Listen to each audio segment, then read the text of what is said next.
हम नहीं कभी आए इधर, हम टीवी पे डिबेट करते रहे। हमें ये न को कहे कश्मीर में कोई व्यक्ति हम यहाँ आग लगाने आते हैं। हमने पंजाब में भी आतंकवाद के खिलाफ लड़ाई लड़ी, गोलियां सामने चलती थी, सामने जवाब देते थे। हिंदू हो, मुसलमान हो, सिख हो, ईसाई हो, मानवता को जहां मारा गया हमने अपने शरीर पे बम खाए, पर हमने अपने रास्ते को कभी नहीं छोड़ा। हमारे कई मुस्लिम भाई भी शहीद हुए, फौज के जवान हो या पुलिस के जवान हो। पाकिस्तान बुखला चुका है क्योंकि कश्मीर के अंदर डेवलपमेंट, विकास, युवाओं के लिए एक नई सोच, नई दिशा बन चुकी है। कि कौम मजहब का हो, इसमें कौम मजहब नहीं है। घटना बहुत बुरी है, जवाब इसका दिया जा रहा है। हमारा सरकार से मतलब नहीं, पर हमें यकीन है जवाब जल्दी से जल्दी दिया जाएगा। अरे इन बदमाशों को मैं कहना चाहता हूँ, पंजाब में भी चैलेंज किया करता था ही ऐसा ही कुछ, इन आतंकवादियों को, खालिस्तानियों को। देख लीजिए मेरा उस वक्त का इतिहास, जब 93 में मेरे ऊपर दिल्ली ब्लास्ट हुआ, 38 बेगुनाह लोग शहीद हुए, 90 जख्मी हुए और पाकिस्तान के बॉर्डर को घेरा था हमने। 1.5 लाख की भीड़ को लेके, हिंदू, मुस्लिम, सिख, ईसाइयों के खून के तिरंगे झंडे को लेकर के सामने बैरिकेड था।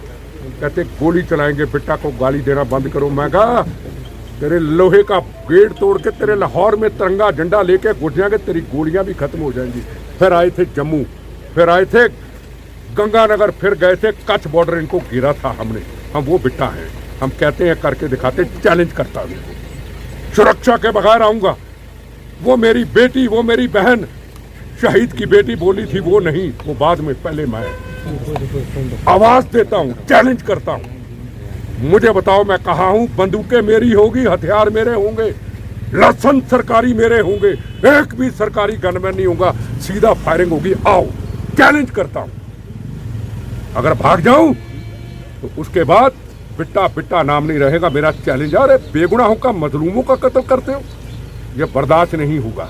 हिंदुस्तान एक है, एक रहेगा, और यह खून से बना हुआ हिंदू, मुस्लिम, सिख, ईसाइयों के बना हुआ तिरंगा झंडा ये हमेशा पवित्र था, पवित्र रहेगा। जलियांवाला बाग के अंदर का सिख कौम ने कुर्बानी दी थी, क्या हिंदू कौम ने कुर्बानी दी थी? हिंदू, मुस्लिम, सिख, ईसाइयों ने अपना खून बहाया था, फिर मुल्क आजाद हुआ था। शहीद आजम भगत सिंह, राजगुरु सुखदेव, इत्तफाकुल्ला खां, वो अब्दुल हमीद, जौनपुर का, यूपी का, जब 65 के अंदर, 71 के अंदर जंग थी, शरीर पे बम बांध के पाकिस्तान के 7 टैंक तबाह किए थे, वो हिंदुस्तान है, वो अब्दुल कलाम का हिंदुस्तान है। मैं यहाँ कश्मीर के अपने बच्चों को, भाइयों को, बहने को कहूँगा, मेरे से सीख लो। मैं राजनीतिक व्यक्ति नहीं हूँ। बोलिए, मेरा धर्म भारत माँ, मेरी जात वंदे मातरम। किसी की हिम्मत नहीं है कि हमारी कश्मीर की तरफ, हमारे कश्मीरी बच्चों की तरफ को आंख उठा के देख ले। हमें हिम्मत तो करनी होगी। मैं भी तो पंजाब में लड़ा, खालिस्तान का आतंकवाद था, मैंने लड़ा, आपके सामने गवाह हूँ। आपको लगता है कि अफगानिस्तान में तालिबान की सरकार बनने के बाद कश्मीर में जो मिलिटेंसी की वारदातें बढ़ने लगी है, उसका कहीं ना कहीं इम्पैक्ट दिख रहा है? देखो जी, ये कश्मीर में नहीं, इसका असर पूरी दुनिया में होगा। 11 सितंबर की घटना कहाँ हुई थी? अमेरिका के अंदर। कहाँ से प्लानिंग थी? तालिबानियों की। वो आतंकवाद की सबसे बड़ी फैक्ट्री है, उस फैक्ट्री को समाप्त करना है। और उस फैक्ट्री के अंदर जो कुछ हो रहा है, पहले पाकिस्तान को कहते थे, अब ये भी हो गए। यूनाइटेड नेशन क्या कर रहा है? पूरी दुनिया का देश जो इकट्ठे होते हुए वो क्या कर रहा है? ऐसे मुल्कों के ऊपर पाबंदी लगे।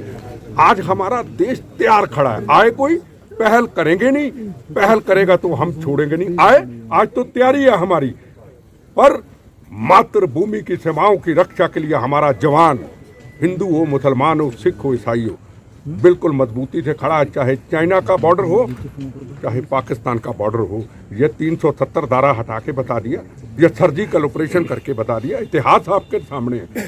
गोलियां अभी चलेंगी, कुर्बानी अभी होंगी, कुर्बानी अभी पंजाब में भी होती हैं। पंजाब में भी कहीं कहीं हथियार आते हैं। क्यों? ISI के जो मंसूबे थे वो समाप्त हो चुके हैं। हमें घबराना नहीं है और एकदम भावुक होके गलत भाषा का प्रयोग करना वो ठीक नहीं है।